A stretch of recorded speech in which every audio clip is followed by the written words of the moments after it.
के अध्यक्ष और उपस्थित मेरे सभी प्रेस के साथियों, हम सबके सम्मानित बेदारी के सांसद आदरणीय धनखड़ जी, हमारे पूर्व में 2023 विधानसभा का चुनाव का आगाज हो गया है और आधुनिक युग में लोकतंत्र में युद्ध वोटों के गणित से चला जाता है और निश्चित रूप से भारतीय जनता पार्टी एक संगठनात्मक रूप से बेहद कैडर बेस मजबूत पार्टी है और जिस प्रकार से गंगावती में सभी लोग एकजुट कर एक दिशा में 2-3 एजेंडे को लेकर चल रहे हैं। हमें राष्ट्रवाद जो हमारा मूल उद्देश्य है, गरीबों का कल्याण, किसानों का और महिलाओं का सम्मान, सबका साथ, सबका विकास, सबका प्रयास और सबका विश्वास के साथ हम जो इस क्षेत्र का डेवलपमेंट केंद्र में किया, स्टेट ने किया और पन्ना जी ने भी किया, उस सब को लेकर के गंगावती एक धर्म नगरी भी है। हनुमान जी महाराज जी का यहाँ जन्म हुआ, श्री राम के पावन चरण इस धरती पे पड़े हैं और पुराने समय में किष्किंधा के रूप में इसकी एक पौराणिक विरासत है। उस धर्म नगरी के स्वरूप के लिए सरकार ने 120 करोड़ रुपए भी डेवलपमेंट के लिए दिए हैं, जिसका इनोवेशन पहले हो चुका है। जो 120 करोड़ रुपए आगे लगने वाले हैं इस क्षेत्र की धार्मिक पहचान के लिए, इसके अस्तित्व के लिए, इसके विशाल स्वरूप के लिए। जैसे उत्तर भारत में अयोध्या हमारा पवित्र स्थान है, श्री राम का स्थान है, वैसे ही दक्षिण भारत में यह गंगावती अयोध्या की तरह से एक पवित्र स्थान के रूप में विकसित किया जा रहा है और ये सिर्फ कर सकती थी भारतीय जनता पार्टी की सरकार। पन्ना जी के नेतृत्व में वह काम का शिलान्यास हुआ है और उस काम का उद्घाटन भी पन्ना जी के नेतृत्व में होगा, इसका मैं आपको विश्वास करता हूँ। कैनाल बनाना हो और प्रधानमंत्री जी के भी सारे काम डेवलपमेंट के इस क्षेत्र में यहाँ आए हैं, तो गरीब की कल्याण की बात हो, उसमें कोरोना का कालखंड भी आया जब देश स्ट्रगल कर रहा था।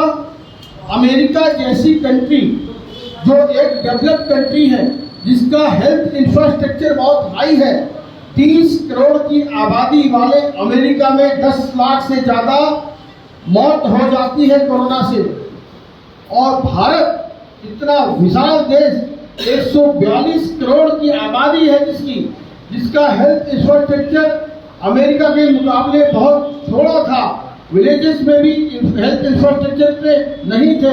फिर भी प्रधानमंत्री जी की योग्यता के कारण, देवों की भूमि होने के कारण 5 लाख से भी कम देहांत 142 करोड़ की जनता में हुआ है। ये कुशल नायक के रूप में प्रधानमंत्री ने पूरी दुनिया को बताया। एक कांग्रेस के शासन में पोलियो जैसी बीमारी के लिए 10 साल टीका बनाने में लगे और 20 साल लगाने में लगे। चलती महामारी में 236 करोड़ टीके 142 करोड़ लोगों को लगे हैं। 60 गरीब देशों को जिनके अन्न के भी वादे हैं, भारत ने प्रधानमंत्री जी के नेतृत्व में सर्वे भवन्तु सुखिनः के सिद्धांत को, वसुधैव कुटुंबकम के सिद्धांत को अपनाते हुए हमने 60 देशों को फ्री ऑफ कॉस्ट भी वैक्सीन दी है। वैसे हमने लगभग 110 से ज्यादा कंट्री को वैक्सीन देने का काम किया है। यानी मानवता के लिए मोदी एक बड़े मिसाल बने हैं पूरी दुनिया में। आज G20 के माध्यम से डेवलप्ड कंट्री पर्व ನಾವು ಮತಯಾಚನೆ, ಕಾರ್ಯಕರ್ತರ ಸಭೆ, ಪ್ರತಿ ಮನೆಗೆ ಭೇಟಿ, ಸರ್ಕಾರದ ಯೋಜನೆಗಳನ್ನು ಜನರಿಗೆ ತಿಳಿಸ್ತಾ ನಾವು ಮುಂದೆ ಏನು ನಾವು ಈ ಭಾಗಕ್ಕೆ ಅತಿ ಹೆಚ್ಚು ಅನುಕೂಲ ಆಗ್ತಕ್ಕಂಥ, ಬಡವರಿಗೆ ಅನುಕೂಲ ಆಗ್ತಕ್ಕಂಥ ಕಾರ್ಯಕ್ರಮಗಳನ್ನ ನಾವು ವಿವರಿಸ್ತಾ ಈ ದಿವಸ ನಾವು ಮತಯಾಚನೆಗೆ ಪರಣ್ಣ ಮುನ್ನಡೆಯವರು, ನಮ್ಮ ಡೆಲ್ಲಿ ವಿರೋಧ ಪಕ್ಷದ ನಾಯಕರಾದಂಥ ಮೇಯರ್ ಅವರು ಹಾಗೂ ನಮ್ಮ ಗೌರವರು,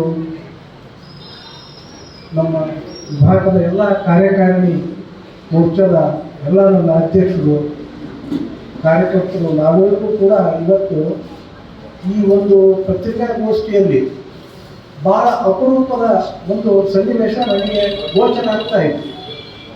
ಯಾಕೆಂದ್ರೆ ನಮ್ಮ ಬಳ್ಳಾರಿಯವರು ಇದೊಂದು ಸ್ಪರ್ಧೆ ಮಾಡ್ಯಾರ.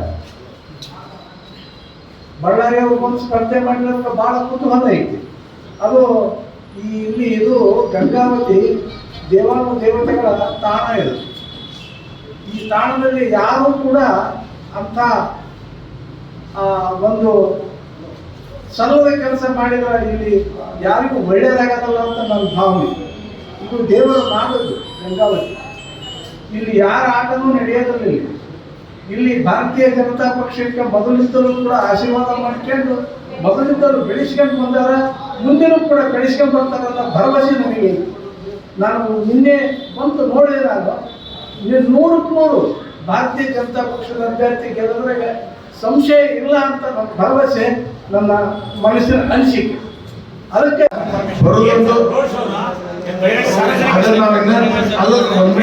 ಬರೋದಂತೂ ಕಾರ್ಯಗಳು ಬಂದ ನಂತರ ಅದನ್ನ ಯಾವುದನ್ನು ನಿಮ್ಮ ಮಾಧ್ಯಮದ ಮುಖಾಂತರ ನಾವು ತಿಳಿಸ್ತೀವಿ.